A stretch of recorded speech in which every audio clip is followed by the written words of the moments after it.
7:16 is the time. We have 59 degrees. Jim Whitten joining me now. Jim's been on with me once before, and I enjoyed conversation with him and thought, well, you know what? Time to get him back. Time to talk to Jim again.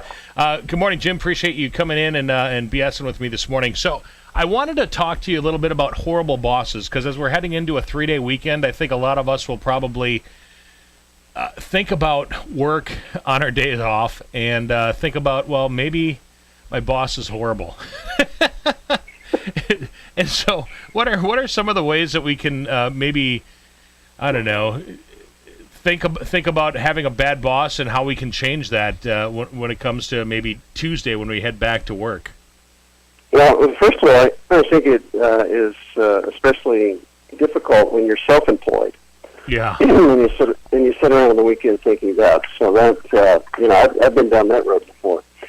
But seriously, it's about human interaction. It's really about life is about relationships. So if you've got a horrible boss, and let's assume it's their fault and that you're at no fault, you still have an obligation, and it's also prudent and wise to figure out a way to connect with them on a personal level, so that the relationship can blossom professionally as well. And so, that involves using old school principles and techniques just in that situation, just like it might in any situation with your kids or your spouse or whoever it might be. So especially if there's a generation gap, by the way. So what do you mean by using like old school techniques? Well, for example, if there's a generation gap, what we see is a lot of times folks are not communicating. In other words, the older boomer boss may think, these kids nowadays, they've got all these acronyms, and I don't understand what they're saying with their phones and their technology, and I don't understand social media, etc. Well, when you come together with common language, for example, we talk to organizations all across the country about integrating certain words and phrases in their culture in a systematic, institutional way. And this sounds kind of funny, but we literally, in fact, I just finished an email to some of my clients this morning, we literally send them a word and a phrase of the day so that the teams will learn these words and phrases because they're universally accepted as polite and intelligent and wise. And let me give you an example. First things first. If you've got a culture where people are saying, well, first things first, then people are communicating with each other that, hey, we're organized, we're sequential thinkers, we're not going to get ahead of ourselves, just relax, that kind of thing. And if you've got both generations doing that, as silly as it might sound, it makes a difference. Boomers get tired of the words like, they get tired of the words awesome, or the word awesome, even though those are great words when they're used properly. Mm-hmm. Just replacing those words with exceptional or extraordinary. These are, again, words that bring generations together, and then maybe that starts to lay a foundation for communication. And then maybe the boss and or the employee don't seem so bad after all. I suspect a lot of people don't think their boss is horrible because they get the sense their boss thinks they're not that great. I mean, wouldn't you agree with that? Yeah, not around here. I don't feel that way, but I have felt that way in the past. That I've had a boss think that, well, maybe you're a waste of skin or a waste of, you're taking up a lot of space doing nothing. Yeah. So again, it's about relationships. I mean, telling stories about your own life can really bring people together and help people relate because, everybody's got interesting stories, personal stories, and you'd be surprised when you start talking to folks how similar their stories are to yours. The only thing that's changing is the names and the places and, maybe the activities. But right. People generally are alike. And so you just have to come to a realization of, he or she is just like me. Why do I hate them? Or maybe that's why I hate them, because we're not happy with our own behavior. But right. Yeah, it's just a matter of interpersonal communication, relationships. There's no secret. But I guess the secret is you've got to be intentional about it, and you've got to make an effort to build that relationship. Jim, you were talking earlier about the word awesome, and I have a neighbor. His name is Scott, and every time I we yell across the fences because he lives 2 doors down. I'm like, Scott, how you doing? And every time that you ask him, he has a new one. He never says awesome. He says fantastic, fabulous. I am wonderful. I am superb. So every time that you ask him, he's got a new adjective rather than saying awesome, and I love that. So I've stolen his idea. So a lot of times when people ask me how I'm doing, I say say wonderful or anything but awesome. Yeah, here's my favorite. So do this to your neighbor next time he asks you. He says, "Hey, how you doing today?" Unbelievable. Unbelievable. That's a good word. Because they don't know. They don't know if that's unbelievably bad or unbelievably good. But they always assume when you say it in that tone, unbelievable. They think you're doing great, and people love optimists. Uh-huh. And I'll bet he's never used that one, and that'll get him across the fence. I'm going to, because that's kind of it's kind of our thing now, and I'm sure that he does it with other people, because I've mentioned to him that since I've kind of taken what he's done and used it for my own, he said, "Isn't it great how people just stop and look at you like you must be doing really great?" Exactly. Well, and again, when people think that, they subconsciously they can't help but like you. Right. Because for you to mention it on the air, I'm assuming you see all this as a positive thing. The fact that he makes the effort to use a different word every time tells you he's thinking about it a little bit instead of just including you in the autonomic response system that he might have with everybody. But it's funny about that whole automatic response. How many times, Jim, have you had this conversation when you're talking to somebody? You might have had, and it's most likely not somebody that you know that well, but you just say, "Okay, thank you, love you, bye," and hang up, and then think to yourself afterwards, "Oh my God, did I just say I love you, goodbye?" That's so automatic to me. I've had that happen to me a couple of times, and I actually heard somebody else say that to me, a couple of weeks ago when I was setting up an interview, just because we were comfortable with each other talking on the phone. "All right, love you, bye." Oh. Yeah. That's funny. Let me give you one more that I think is kind of a secret weapon. Okay. If you're having a bad boss situation, this is not done anymore. If you will sit down and write that person a handwritten card, trying to find what you do appreciate about them. So, in other words, find anything positive you can about them. If they have a favorite sports star or philosopher they've mentioned in the past, put a quote from that person on the top of the card, so you've got a folding, note card.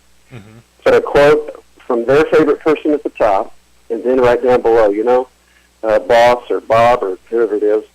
I just want to let you know that I appreciate the wisdom and experience you bring to this job. I hope I'm living up to your expectations. That's what I want to do. Any coaching you feel like you can give me, I would really appreciate, sincerely. You send a card like that to a boss that is a jerk, you could see an overnight transformation, at least in terms of your relationship, because nothing is more powerful. On the scale of connectedness, I wrote a blog about this, at the very top of that scale, even above a personal face-to-face conversation, is a handwritten note, because it shows you took the time to do it. Your handwriting is like your fingerprint, and they will not throw that away, especially a bad boss, because he or she probably doesn't get many of those. And so they'll keep it, and you may find yourself in good stead very quickly. I like that. I like that idea. I like my boss, but I think I might do it just for grins and giggles. I think that would be a good thing to do. And like you said, you'd be in favor all of a sudden over some of the other employees if you did something nice like that. They'll look at you differently. I can promise you, it's very, very powerful. Have you ever received one of those? Oh my! I've got boxes of them. I'm here in my home office where I'm sitting now, and at my work office, I've got drawers full of them. Really? Then you must be a hell of a good boss, then, Jim. I don't know about that. I think they may just want to curry favor,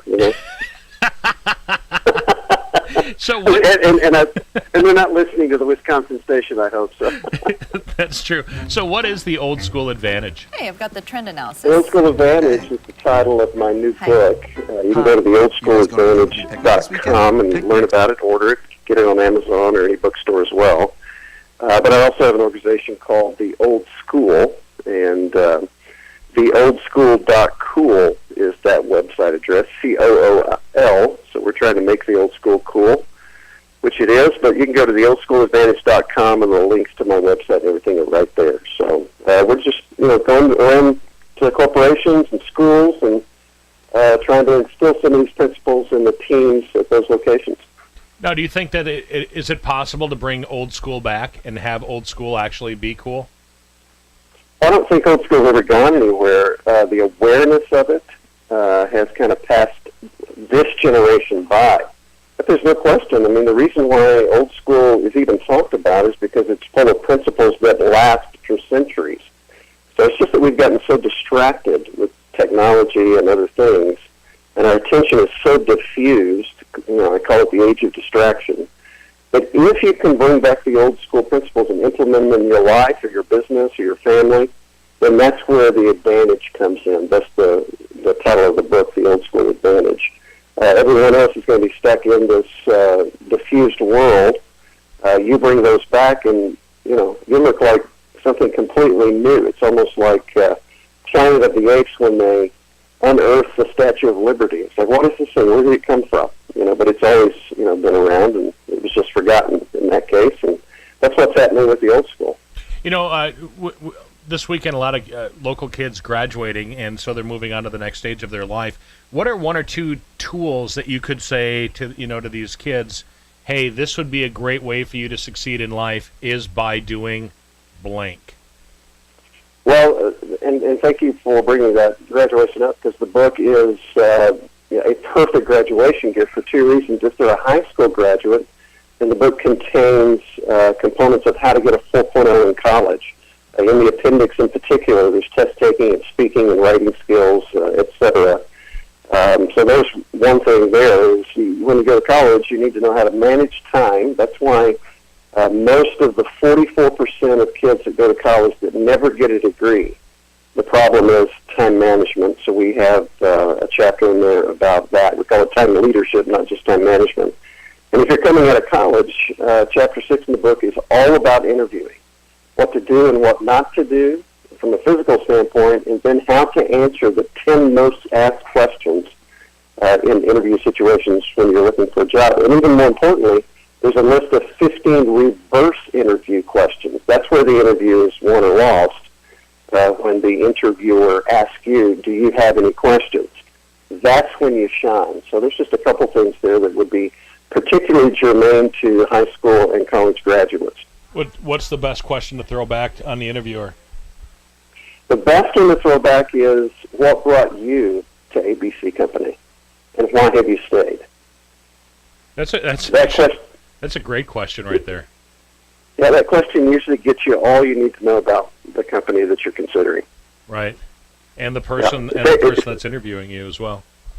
Exactly. If they can't answer that question satisfactorily, that's a pretty big red flag. So where do we find the Old School Advantage? A great book to give as a graduation gift, or a great book to add to the summer reading list. Where do we find this? Yeah, again, anywhere books are sold, Amazon, the online places. I think a lot of the bookstores have it as well, and then you can get it at the site I mentioned earlier, theoldschooladvantage.com. Very cool. Hey, I appreciate your time, Jim. It was a pleasure speaking with you again. I don't have the ability to put you on hold anymore after the interview, so thanks a lot. Have a great weekend. We'll talk to you again someday soon, I hope.